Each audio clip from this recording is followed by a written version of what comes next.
नमस्कार साथियों। आज हम बात करेंगे राष्ट्रीय आय को मापने की विधियाँ, मेथड ऑफ नेशनल इनकम। राष्ट्रीय आय को मापने की निम्नलिखित तीन विधियाँ हैं।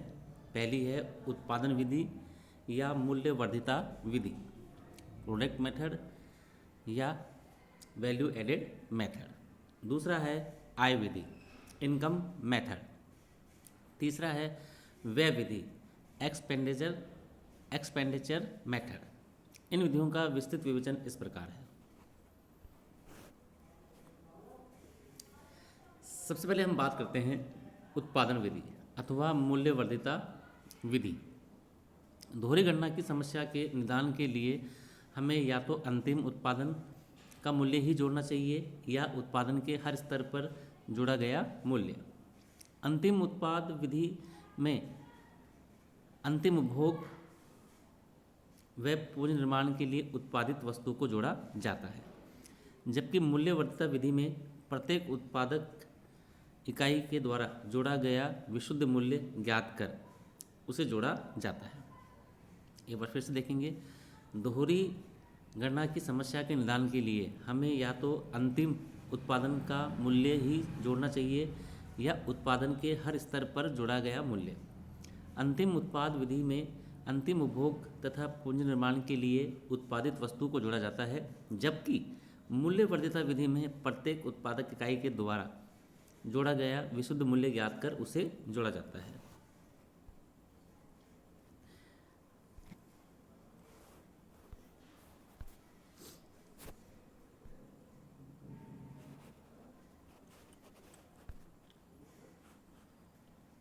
इसे हम निम्न उदाहरण से समझा सकते हैं। हमने एक सारणी ली है जिसमें ऊपर लिया है उत्पादक का नाम, उत्पादन की अवस्था, मध्यवर्ती उत्पाद का मूल्य, उत्पादन का मूल्य, जोड़ा गया मूल्य। किसान गेहूं का उत्पादन करता है, उसके उत्पादन का मूल्य 500 रुपये है, यहाँ जोड़ा गया मूल्य 500 रुपये है। किसान 500 रुपये का गेहूं मिल मालिक को बेचता है। मिल मालिक 500 रुपये का गेहूं खरीदता है, उससे आटा बनाता है और 700 रुपये में उसको बेचता है, तो यहाँ जोड़ा गया मूल्य कितना हो गया? 200 रुपये। मिल मालिक आटा बेचता है ब्रेड मालिक को। ब्रेड मालिक 700 रुपये का आटा खरीद के उससे ब्रेड बनाता है और 900 रुपये में बेचता है, यहाँ पे 200 रुपये की मूल्य वृद्धि हुई। विक्रेता विक्रय करता है, 900 रुपये की ब्रेड को लेकर वो उसे 1000 रुपये में बेचता है और 100 रुपये का मूल्य वृद्धि करता है। अब यहाँ देखिए, हम उत्पादन का मूल्य 1000 रुपये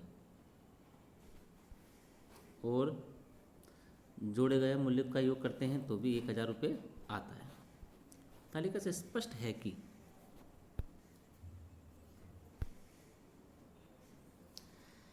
अंतिम उत्पाद ब्रेड का मूल्य 1000 रुपये है तथा जोड़े गए मूल्य का योग भी 1000 रुपये है। अतः दोनों विधियों से समान निष्कर्ष प्राप्त होते हैं। मूल्यवर्धिता विधि का प्रयोग करते समय बरती जाने वाली सावधानियाँ। इस विधि का प्रयोग करते समय निम्न मदों को अवश्य जोड़ें।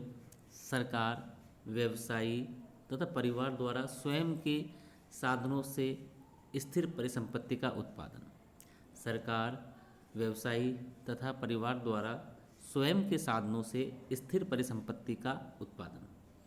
स्वयं उपभोग के लिए उत्पादन। स्वयं उपभोग के लिए उत्पादन। मालिक के रहने पर मकान का आरोपित किराया। मालिक के रहने पर मकान का आरोपित किराया। आय विधि, दूसरी विधि है आय विधि।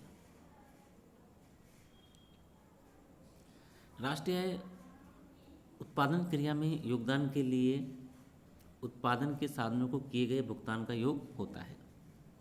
ये उत्पादन के साधन है भूमि, श्रम, पूंजी तथा साहसी। राष्ट्रीय आय उत्पादन क्रिया में योगदान के लिए उत्पादन के साधनों को किए गए भुगतान का योगदान होता है। ये उत्पादन के साधन है भूमि, श्रम, पूंजी तथा साहसी। भूमि को निम्न प्रकार से आय मिलती है। कृषि तथा आवासीय भूमि अथवा भवनों का किराया।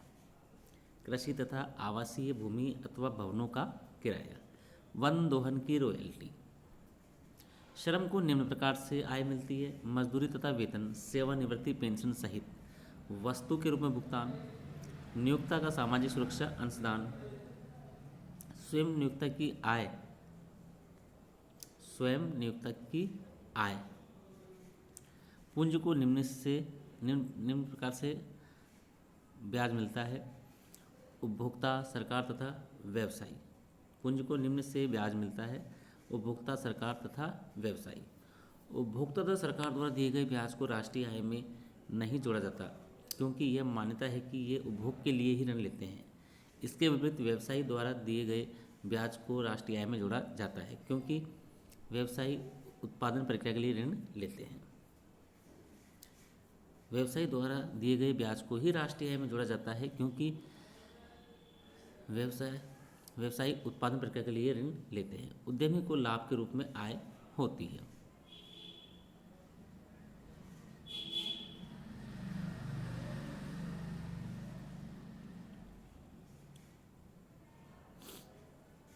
देश की घरेलू सीमा में स्थित उत्पादन के साधनों को उत्पादन प्रक्रिया में योगदान के बदले मिलने वाले भुगतान के योग को एनडीपीएफसी कहते हैं।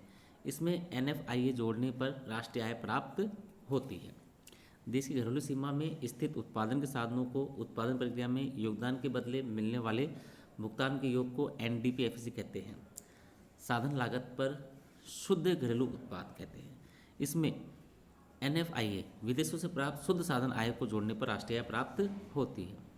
आय विधि से राष्ट्रीय आय की गणना में बरती जाने वाली सावधानियां। निम्न मदों को शामिल करना चाहिए। स्वयं उपभोग के लिए उत्पादन, मालिक के रहने पर मकान का आरोपित किराया, निम्न मदों को शामिल नहीं करना चाहिए। हस्तांतरण भुगतान जैसे वृद्धावस्था पेंशन, छात्रवृत्ति, बेरोजगारी भत्ता आदि। हस्तांतरण भुगतान जैसे वृद्धावस्था पेंशन, छात्रवृत्ति, बेरोजगारी भत्ता आदि। गैर कानूनी आय, अप्रत्याशित लाभ जैसे लॉटरी। पुरानी वस्तु की बिक्री से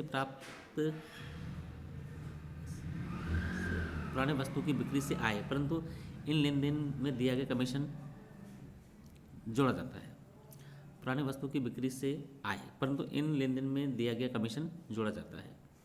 नए अथवा पुराने ऋण पत्र अथवा अंशपत्र की बिक्री से आय, नए अथवा पुराने ऋण पत्र अथवा अंशपत्र की बिक्री से आय।